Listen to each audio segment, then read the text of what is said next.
زین کے گھر سے جانے کے بعد بطول خانم نے سمن سے پوچھا، کیا ہوا تمہیں اور کل سے کدھر تھی تم؟ اماں اور ساتھ ہی سمن زور زور سے رونے لگی۔ اس کا اس طرح رونا بطول خانم اور زارا کو بہت کچھ سمجھنے پر مجبور کر گیا۔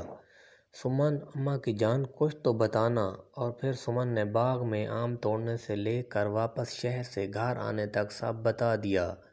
بطول خانم اپنی بیٹی کی خاک ہوئی عزت کی میت پر بین کرنے لگی۔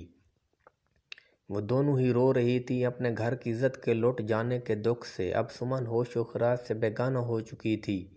زین ان پانچوں کو موت کے گھاٹ اتار کر ڈیرے سے باہر نکل رہا تھا کہ سیدوں کا ملازم ہاتھ میں ناشتے کی پلیٹ لیے ڈیرے میں داخل ہوا۔ اس نے جب زین کے ہاتھ میں ریوالور دیکھی تو اس نے ادب سے کہا، خان جی آپ اور ادھر؟ زین نے بغیر ڈرے کہا، جا اپنے مالک کے کفن دفن کا انتظام کر، اسے خانوں کی عزت کو پامال کرنے کی سزا ملی ہے۔ اور زین ڈیرے سے باہر نکل گیا۔ زین جب گھر میں داخل ہوا تو ماں کو دیکھ کر ان کے گلے لگ کر رونے لگا۔ اماں جان مجھے معاف کر دیں، میں اپنے گھر کی عزت کی حفاظت نہیں کر سکا۔ اس نے روتے ہوئے ماں کے پاؤں پہ ہاتھ رکھ۔ بطول خانم اور زارا ابھی دوبارہ سے رونے لگی تھیں۔ زین بچے، اس میں تمہاری کیا غلطی؟ میری سمن کے نصیب میں یہ لکھا ہوگا اور پھر نصیبوں کا لکھا کون ٹال سکتا ہے؟ پر اماں میں نے جابر شاہ اور ان کتوں کو دنیا سے مٹا دیا ہے، اب ہماری عزت کے قاتل بھی زندہ نہیں ہیں۔ شاہ جی، ظلم ہو گیا، ظلم ہو گیا۔ سیدوں کا ملازم بھاگتا ہوا شاہ حویلی میں داخل ہوا۔ ارے کیا ہو گیا غلامے، بک تو صحیح۔ مجید شاہ نے غصے سے ملازم کو جھڑکا۔ شاہ جی، چھوٹے شاہ جی کا اور ان کے دوستوں کا قتل خانوں کے زین نے کر دیا ہے۔ کیا بک رہا ہے غلامے؟ شاہ جی تسی ڈیرے تے چل کے ویکھ لو۔ سمن اب ہوش میں آئی تھی اور اسے وہ سب یاد آ رہا تھا جو رات اس کے ساتھ ہوا تھا۔ ان پانچوں کا باری باری اس سے آگے اس سے سوچا نہیں گیا۔ سمن کو اپنا وجود غلاظت کا ایک ٹکڑا لگ رہا تھا۔ سمن تو برباد ہو گئی ہے، کیا کرو گی اب؟ سمن تمہارا وجود ایک ناپاک جسم ہے، نہ تو کوئی اب تمہیں اپنائے گا، نہ تمہاری پہلے والی عزت رہی ہے، تو کیا سارے زندگی بدنامی کی زندگی جیے گی؟ اور لالا زین کا کیا؟ وہ بھی میری عزت کے چلے جانے سے اب کبھی سر اٹھا کر چل سکے گا؟ نہیں، کبھی نہیں، اس کا سر اب میرے جیتے جی اٹھ نہیں سکتا۔ سمن کے آنسو اس کے گلے میں جا کر غائب ہو رہے تھے۔ لیکن میں اپنے لالا کا سر اونچا دیکھنا چاہتی ہوں اور اس کے لیے مجھے میری جان دینی ہوگی، تب ہی سب ٹھیک ہوگا۔ اس نے بے دردی سے اپنی آنکھوں سے بہتے آنسو صاف کیا اور اٹھ گئی۔ سمن مشکل سے بیڈ سے اتری اور کچھ تلاش کرنے لگی، تبھی اس کی نظر فروٹ کی ٹوکری میں پڑی چھری پہ پڑی۔ اس نے چھری جلدی سے اٹھا لی اور بے دردی سے باری باری دونوں کلائیوں کو بہت گہرے کٹ لگائے اور بیڈ پر لیٹ کر اپنے اوپر کمبل ڈال لیا کہ کسی کو کچھ نظر نہ آ سکے۔ قطرہ قطرہ سمن کے جسم سے خون نکل کر بیڈ کے میٹرس میں جذب ہو رہا تھا۔ جیسے جیسے خون جسم چھوڑ رہا تھا ایسے ہی سمن کا چہرہ ویران اور تاریک ہوتا جا رہا تھا اور ساتھ سمن کی زندگی بھی ختم ہو رہی تھی۔ اللہ پاک سب مسلمانوں کو حرام موت سے بچائے، لیکن کبھی کبھی زندگی میں ایسا وقت بھی آتا ہے جب انسان مجبوراً حرام موت کو چن کر زندگی سے رہائی حاصل کر لیتا ہے۔ اللہ پاک سب کا خاتمہ ایمان پر کرے، آمین۔ مجید شاہ اپنے جان سے پیارے بیٹے کی ایسی دردناک موت دیکھ کر خون کے آنسو ہوئے۔ ان پانچوں کو شہر اور جابر شاہ کی میت کو شاہ حویلی میں لایا گیا۔ شاہ حویلی میں جابر شاہ کی موت سے قہر برپا ہو چکا تھا۔ ثروت بیگم کو وشی کے دورے پڑ رہے تھے۔ جابر شاہ جیسا بھی تھا ان کا بیٹا اور بھائی تھا، اس کے بھابھی اور بھائی بھی رو رہے تھے۔ جابر شاہ کا بھتیجے جاذب شاہ کے بیٹے پر اپنے تایا کے موت کا برا اثر پڑا۔ مجید شاہ نے علاقے کے ڈی ایس پی کو بتایا تھا کہ زین نے قتل کر دیا میرے بیٹے کا اور اسے سخت سزا دی جائے۔ سمن میری جان، یہ سوپ پی لو، اماں جان نے بھجوایا ہے۔ زارا خانم نے سمن کو پیار سے پکارتے ہوئے کہا، پر سمن نے کمبل سے منہ باہر نہیں نکالا۔ زارا نے کمبل ہٹا کر دیکھا تو اس کے پیروں کے نیچے سے زمین نکل گئی۔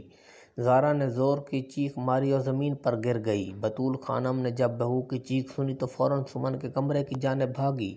گھر میں داخل ہوتے زین کو بھی بیوی کی آواز سنی دی تو وہ بھی سمن کے کمرے کی جانب بھاگا۔ جب دونوں ماں بیٹا کمرے میں پہنچے تو ان کا بھی صدمے سے برا حال تھا، کیونکہ سمن بیڈ پر بے جان جسم کے ساتھ پڑی تھی۔ اس کے جسم میں ایک قطرہ بھی خون نہیں بچا تھا۔ چہرہ اس کا ہلدی کی طرح ہو چکا تھا اور ہونٹ کالے۔ سمن کی سفید بیڈ شیٹ اور سکین کمبل خون سے بھرا تھا اور سمن مردہ حال بیڈ پر لیٹی ہوئی تھی۔ ان تینوں کی دردناک چیخوں اور رونے کی آواز سے ارد گرد کے لوگ جمع ہوئے۔ سمن کی موت کی خبر سارے گاؤں میں پھیل چکی تھی۔ سمن کو پہلا غسل دے کر اس کی میت خان حویلی میں رکھی جا چکی تھی۔ اب سب عورتیں باری باری زہرا خانم اور بطول خانم کے گلے لگ کر رو رہی تھیں، ان کے غم میں شریک تھیں۔ ارم اور سویرا سمن کی چارپائی کے ساتھ لگی بیٹھی تھیں اور زاروں قطار رو رہی تھیں۔ انہیں اپنی جان سے پیاری دوست کی ناگہانی موت کا بہت دکھ تھا۔ سب مرد بھی زین کو حوصلہ دے رہے تھے اور اس کے غم میں شریک تھے۔ ابھی شام کے 5 کا وقت تھا اور سمن کی نماز جنازہ کا وقت 8 بجے رکھا گیا۔ شاہ حویلی میں جابر شاہ کو مرے 5-6 گھنٹے گزر چکے تھے۔ اب نماز جنازہ کا وقت بھی ہو چکا تھا۔ ثروت بیگم کے بھی رو رو کر آنسو خشک ہو چکے تھے۔ جابر شاہ کا جنازہ اٹھ چکا تھا اور تھوڑی دیر بعد ہی جابر شاہ منو مٹی تلے دفن ہو چکا تھا۔ آج مجید شاہ کا غرور، تکبر، مان اور شیر بیٹا ان کی آنکھوں کے سامنے ان کو چھوڑ کر اس دنیا سے ہمیشہ ہمیشہ کے لیے چلا گیا تھا۔ وہ کچھ نہیں کر سکے تھے، نہ ہی کسی میں اتنی ہمت ہے کہ کوئی کچھ کر سکتا۔ بے شک انسان کی آخری منزل قبر ہی ہے۔ جب انسان کو آخر ادھر ہی جانا ہے، پھر یہ تکبر، یہ غرور، یہ سب کس لیے؟ اللہ پاک سب کو اچھے اعمال کرنے کی توفیق عطا فرمائے، آمین۔ رات کے 8 بج چکے تھے اور سمن کی آخری آرام گاہ کا وقت ہو چکا تھا۔ سمن کو نہلا کر آخری لباس یعنی کفن پہنا کر اس کو آخر سفر کے لیے تیار کر دیا گیا تھا۔ اب سب سمن کی آخری منزل کے لیے دعا کر رہے تھے کہ مولانا صاحب نے بولنا شروع کیا۔ میری التماس ہے تمام بھائیوں سے کہ مرحومہ کی میت کو کوئی نامحرم ہاتھ نہیں لگائے۔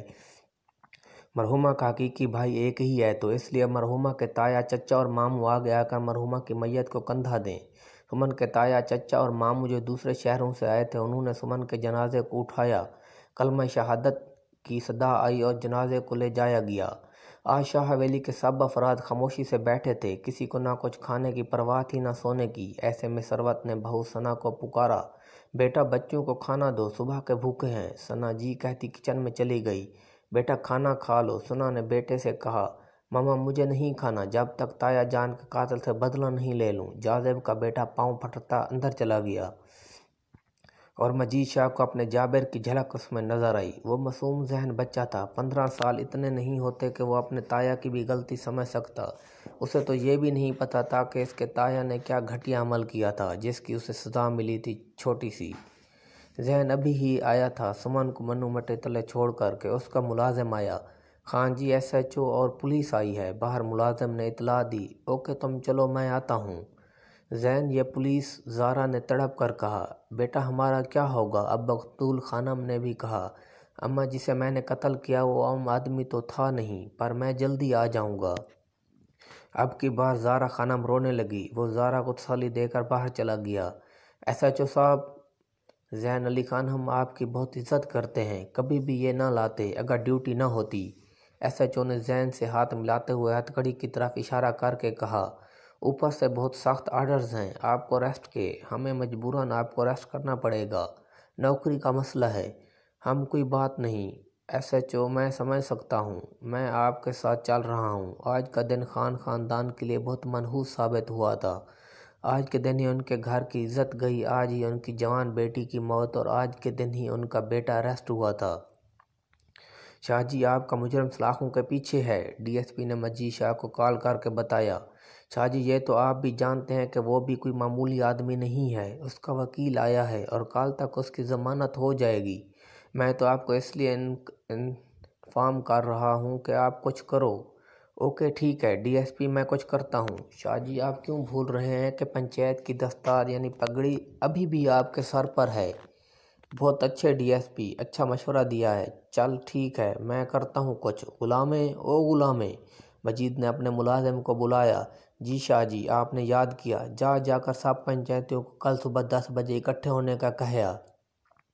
جی بہتر شاہ جی۔ دوسری صبح زین خان ضمانت پر واپس آ گیا تھا کیونکہ اب فیصلہ پنچایت نے کرنا تھا۔